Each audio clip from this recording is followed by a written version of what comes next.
I'm delighted to be joined by Anna Stevenson, who is Welfare Benefits Specialist for Turn2Us. For those who are not aware, Turn2Us is a charity which helps people in financial need across the UK gain access to welfare benefits, charitable grants and other financial help, online, by phone and face-to-face through their partner organisations. Anna joined Turn2Us in 2009 as a Welfare Benefits Specialist. Before then, she had worked as a frontline benefits advisor for Citizens Advice, helping people resolve problems with their benefits claims and supporting her team through the transition to universal credit. Anna is passionate about ensuring that people understand their rights and know how to access them. I hope I've got that all correct, Anna. So yeah, to begin with, it'd be great to find out more about what you do and the types of support that Turn2Us as a charity provides. Fantastic. I'm just going to share a screen with you all.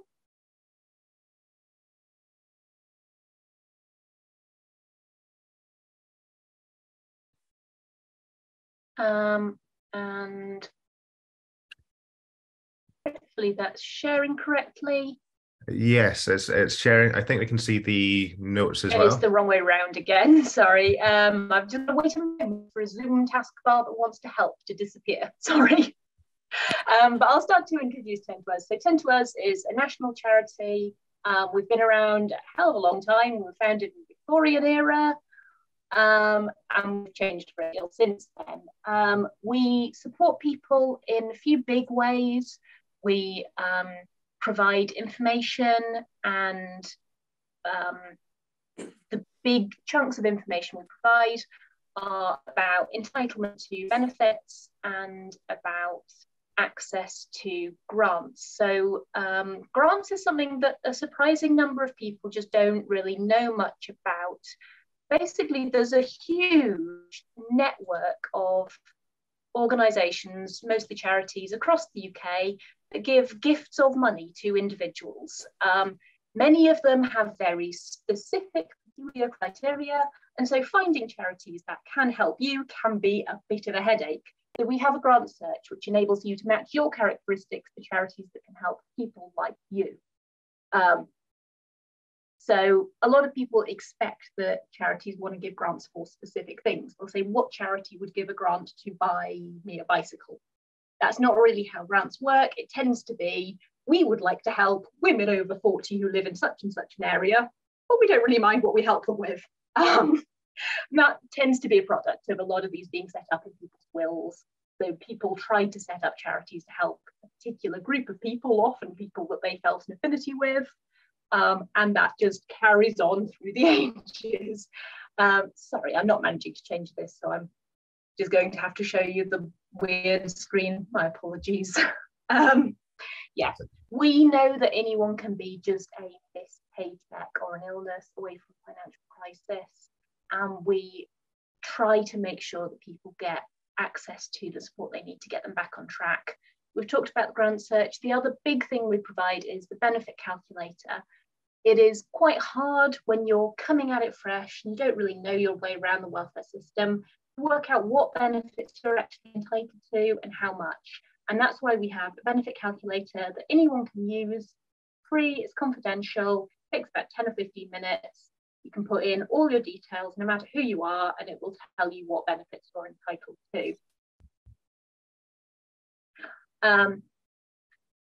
Some more information about us. We want to help people thrive. And we work in partnership with a lot of other organisations to make sure that people get information where they are and they can use it. I'm sure you're all horribly aware of this at the moment, but there's been a bit of a cost of living issue. People have been struggling for a long time as earnings and benefits have failed to keep rise in line with the gradual increases in the cost of living, especially of housing. And that's been seen in a gradual erosion of financial resilience right across the UK for the past 10 years. And what that has meant is that when we went into these twin crises of first COVID and then the cost of living crisis, families, households simply didn't have the resilience to deal with these income shocks. And that can be the case, you know, for a wealthy household, the shock that knocks off their income might be a big shock. For a less wealthy household, it can be as little as leaving your purse on the bus. And we are very, very aware of how that gradual erosion of financial resilience is impacting people right now. There are a bunch of tools that you can use to maximize your income. We've talked about the benefits calculator. That should be people's first port of call. We talked about the grant search. That's also a really useful tool. There is help available from local councils. Exactly what that looks like is going to depend a lot on where you live in the UK and exactly what approach your council is taking. But there is that support available. If you're struggling, it is well worth approaching your council to find out what they're offering, and make sure that you're at least on their radar. There is a bunch of other stuff around extra support for people on low incomes. So particularly things like your water company, your energy company, your broadband company, make sure that they know you're on a low income. It may be that you could be entitled to extra support and you've not recognised that, it's not been picked up. There is also the government's Money Helper website, which provides a lot of information on a very wide range of money subjects. But their bill prioritizer tool is really helpful if you're in a situation where you know you can't quite make all your bills this month. That's such a stressful situation. It can be so hard to take that pause in the moment and recognize which ones to prioritize. So it's a really useful tool if you're in that situation. So now let's talk specific COVID things, because I know that's what you're all here for. So I know that COVID aid supports 3 big groups: people who have suffered bereavement as a result of coronavirus, people who are experiencing symptoms of long COVID, and people who had a financial shock as a result of COVID or the lockdowns and haven't yet recovered. Now that group of people, that last group who've experienced a financial shock, I'm not going to be saying anything terribly specific for that group. There isn't specific help for them. It is just a case of benefits calculator, grant search, money helper tool, do what you can to maximise your income. For the COVID bereaved, a couple of specific things I want to highlight. There's a benefit called bereavement support payment. Now, my expectation would be that quite a lot of the people who were entitled to that at the time their spouse passed away have already had it. So bereavement support payment is a benefit for people who spouses, that's husband, wife or civil partner, died, and at the time of the spouse's death, the surviving partner was under pension age. It's a decent chunk of money and it doesn't affect other benefits. So if you are in that situation and haven't claimed it, do look into it. There's a couple of huge changes coming up to this benefit that I want you to be aware of, because I think people within this group may well be impacted by these changes.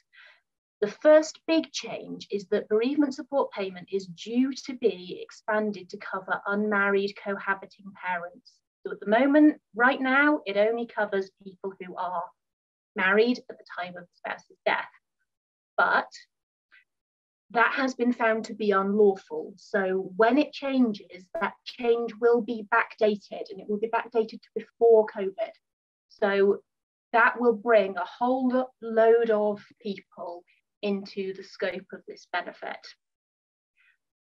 A lot of those people, the DWP probably doesn't know about because they never claimed it because they weren't entitled to it. So at that point, people who become entitled to it need to contact the DWP so they can get that entitlement.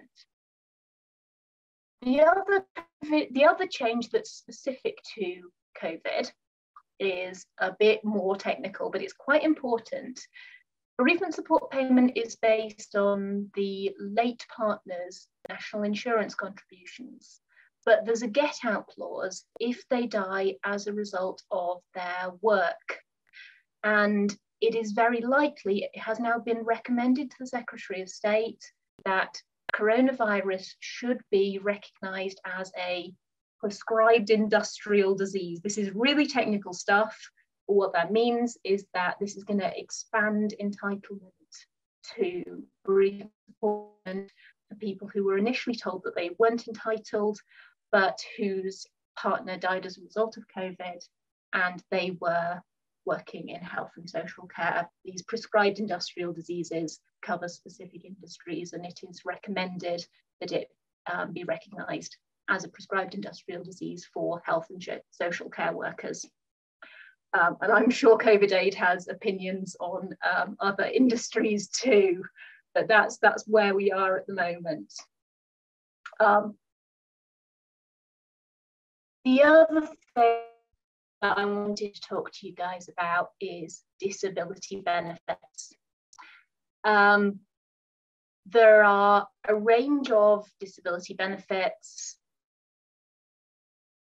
Entitlement to them depends on age and on how you're affected by your illness or disability. So personal independence payment for working age adults in England, Wales and Northern Ireland.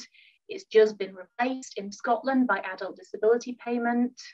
Attendance allowance does similar, but for pension age people.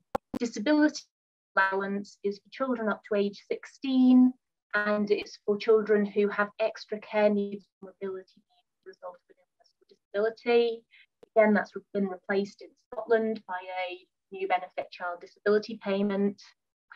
And then industrial injuries disablement benefit. At the moment, COVID is not recognised as a prescribed industrial disease, but if it's recognised as a prescribed industrial disease for health and social care workers, they may be able to get industrial injuries disablement benefit. Claiming any of these benefits with a fatigue condition is difficult. It's not impossible, but the systems that recognise, the systems and processes that recognise the impacts of disability often struggle to recognise variable conditions well. There are some things you can do to increase your chances of getting a successful PIP claim, particularly with variable conditions, particularly with fatigue conditions. I would strongly recommend keeping a diary. That diary should look at how you're affected by these specific PIP activities. So it needs to be quite specific to things like cooking a meal, dressing. There's this set of PIP activities. You can look them up online. I don't think it'll be that helpful for me to list them right now, but keeping a diary based on exactly how you're affected in terms of your ability to carry out these activities is going to be really helpful when it comes to making your claim. It's going to be helpful for you in terms of being able to fill out the forms that ask you lots of questions about how often you're affected, and people who have not done this diary exercise tend to underestimate how often they are affected in this way, and it's useful as evidence in itself. Other big aspect of disability to be aware of is the work capability assessment. So this is you can think of it like a key for a lock, and it works in two different locks. So it works in a lock marked ESA, which is a non-means tested benefit based on your national insurance contribution record. And it works in a lock marked universal credit limited capability for work and work-related activity. Sorry, that's a lot of jargon. But what this means is the DWP, the Department for Work and Pensions, recognising that you're not well enough to work at the moment. Now, again, this doesn't handle fatigue conditions very well. And I am going to have to tell you one weird trick to get through DWP processes. There's a big questionnaire that you sent out, and that questionnaire does not have on it the question that is most relevant to people with fatigue conditions. There's an extra hidden question within the legal definitions of this work capability stuff, which is that if you were found to be fit for work, if you were expected to work or look for work, would this cause serious health implications for you?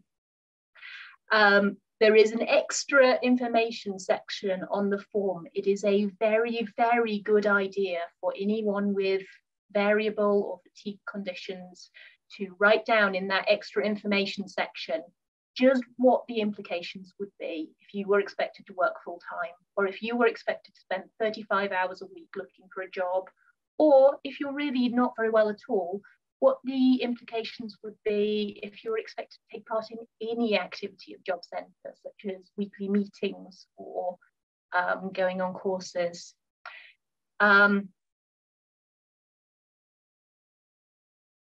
This will likely increase the chances of the DWP decision maker actually thinking about this question when they come to assessing your claim.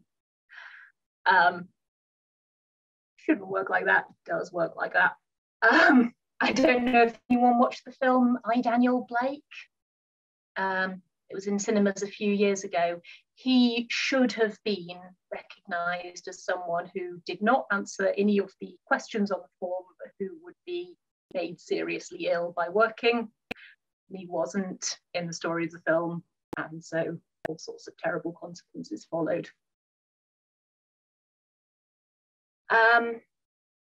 I think we've got some questions that have been sent through. Is that right?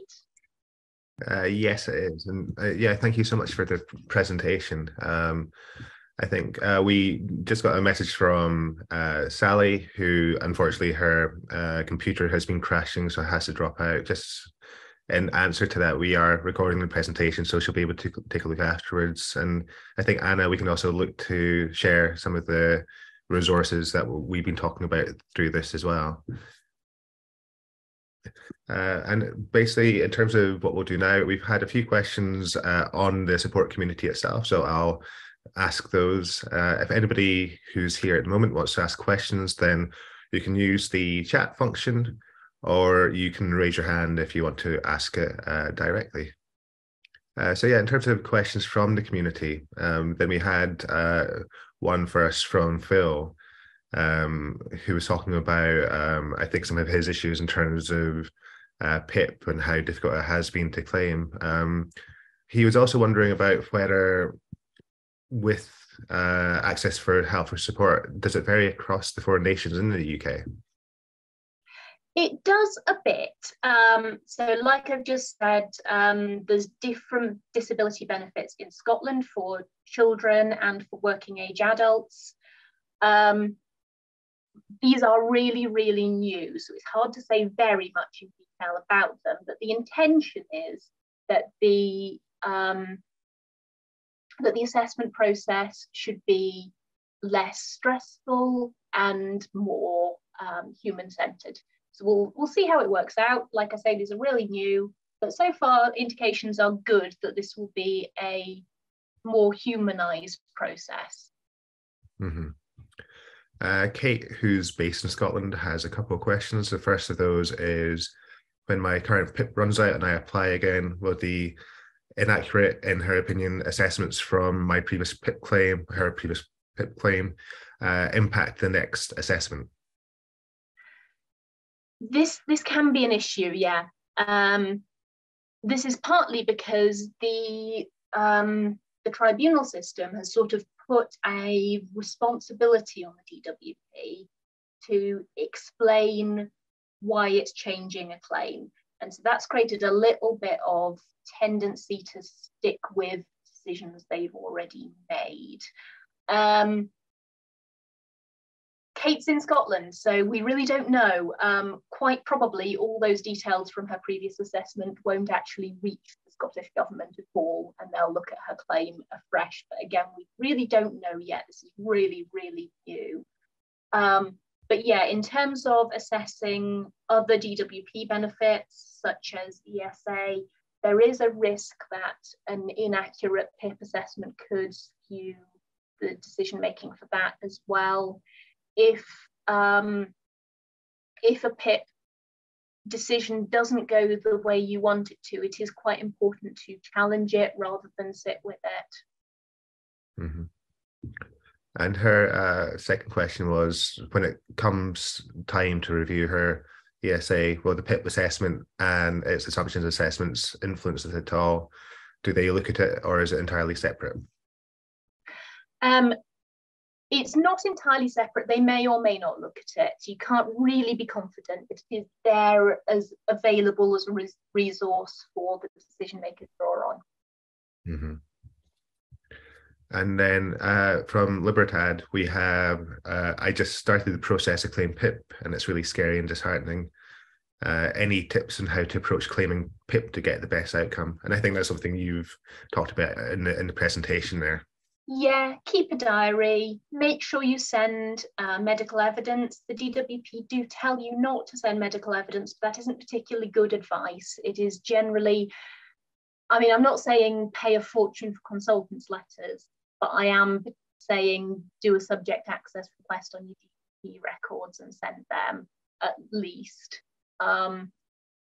You want at least some evidence that you have a condition that, I mean, I know that there are issues with getting long COVID actually diagnosed, but what matters is that you've got evidence that you have been going to your doctor, you've been saying, I've got fatigue, I've got such and such, I've got difficulty breathing, I've got this various array of symptoms, can you help me?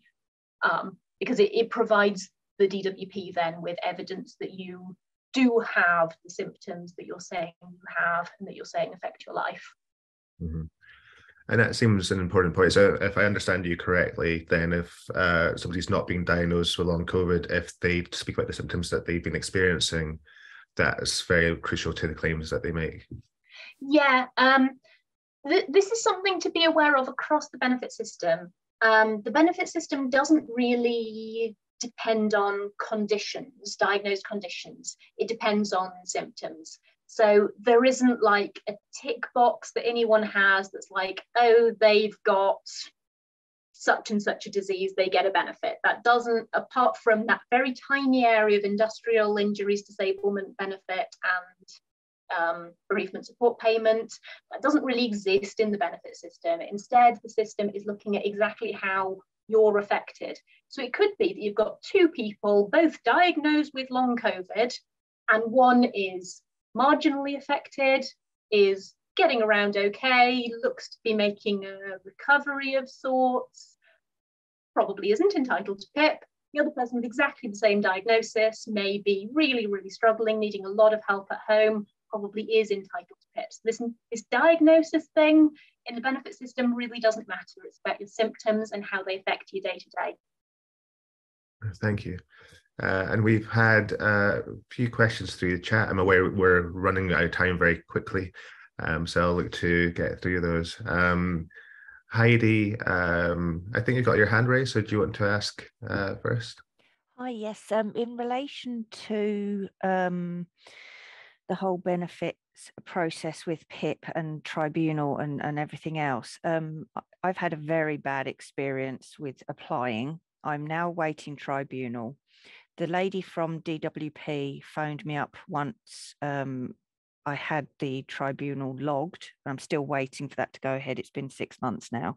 And she basically said to me, oh, we'd like to now offer you the standard rate, not the mobility, but just the standard rate of the first bit. She basically said to me, we're not taking into consideration any of the symptoms that you are having subsequently, which are a lot more than what was on my initial application form in September 2021. and I have a lot of extra diagnosed conditions, which I personally think are all linked with COVID. The medical field is catching up and agreeing that all autoimmune responses subsequently seem to be linked with a COVID infection if you've been affected bad enough. And DWP overrule all of the medical findings and say that it's nothing to do with it, etc., etc. Where I'm going with this is, how do you get them to listen to you when, on the recorded call that I had with this DWP lady, she said to me, when I questioned where on it is about my mental health, because that's, along with the breathing and other parts, is hugely affected. And she said to me, "Did you go to a special school, Heidi?" And I said, "No, I'm 48. I had a normal schooling." She said, "Well, then you clearly don't have a mental problem." Now, if that's how the DWP on a recorded call deals with mental health issues, which I was disgusted with, got a subject access request. I have the recorded call. I'm intending on submitting it as evidence to the tribunal whenever it goes ahead. But, if that's what we're dealing with, what cat in hell's chance is there for anybody with any condition that affects your mental health alongside all these other things? How do we move forward from that? I genuinely think the DWP needs looking at internally before being able to move forward on anything else. There's a lot of things you've raised there, Heidi. I can't cover them all in detail. Specifically, your point about they can't look at worsening conditions, that is legally true, I'm afraid. So they need to make a snapshot decision about whether that decision they made back in whenever they made the decision, let's say March 2021, they need to look at whether that decision was or wasn't right. So anything that's changed after then, they cannot look at. That's quite important to know about. Yes, DWP decision-making can be very poor. DWP awareness of the impact of health conditions can be very bad. This is why so many people end up having to take their decision to tribunal, which means that it's looked at by a judge who knows the law and a doctor who knows about health. So there is eventually a point where someone who knows something looks at it. It is very unfortunate that that is so far down the line from application and that so many people drop out of the process before then. Mm-hmm. Thank you for that response. And to say, in terms of COVID-19 and the support that we provide, we do look to try and help with the support community, with people who are having experiences, and see how we can guide them and signpost them in the right direction for specific issues. Just to quickly go through a couple of questions on the chat, then Teresa says that she failed her PIP, didn't apply for tribunal within a month and doesn't think that she filled it in well. Is it worth trying again? It's worth getting advice about whether she should actually go to tribunal now. You've actually got 13 months to appeal, not one. So if you're within that 13 months, get advice on whether you should appeal that decision. Mm-hmm. And then Denise says that she was awarded PIP in August, but mobility power is only standard, thinking of reapplying for enhanced, but is a bit scared that they might end up cancelling the full PIP award that she already has. Does this happen? It can happen. Like I say, DWP decision making is pretty poor. They are supposed to justify in detail why they think that the award should be changed, should be downgraded from the previous award, but that can just be the words claimant appears to have got better. Yeah, it can happen. I would, if you're thinking about reporting a worsening condition in hope of getting the award changed, I'd go over your award in detail with an advisor first. Yeah.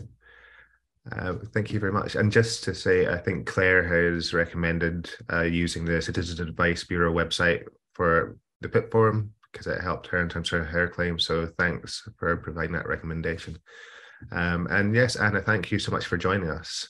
To end with, it would be great to know where people can find Turn to Us and best access to the services that it has to offer. Yeah, so the easy way to find us is to go on our website, turn2us.org.uk. You can find all our services there. We do also have a helpline, but we do ask that only people who really cannot use a web service use our helpline, because waiting times are very long. But you can call us on 0808 802 2000.